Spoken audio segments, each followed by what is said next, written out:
صحیح بخاری حدیث نمبر 183۔ عبداللہ بن عباس رضی اللہ تعالی عنہ نے رات رسول کریم صلی اللہ علیہ وسلم کی زوجہ مطہرہ اور اپنی خالہ میمونہ رضی اللہ عنہا کے گھر میں گزاری۔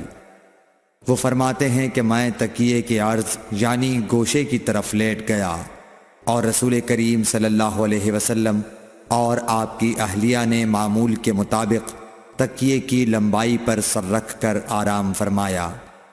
رسول اللہ صلی اللہ علیہ وسلم سوتے رہے اور جب آدھی رات ہو گئی یا اس سے کچھ پہلے یا اس کے کچھ بعد آپ بیدار ہوئے اور اپنے ہاتھوں سے اپنی نیند کو دور کرنے کے لیے آنکھیں ملنے لگے۔ پھر آپ نے سورہ آل عمران کی آخری 10 آیتیں پڑھیں۔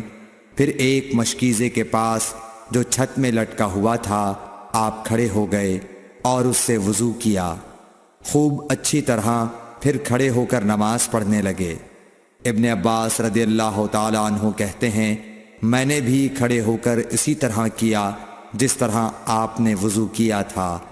پھر جا کر میں بھی آپ کے پہلو مبارک میں کھڑا ہو گیا۔ آپ نے اپنا داہنا ہاتھ میرے سر پر رکھا اور میرا دایاں کان پکڑ کر اسے مروڑنے لگے۔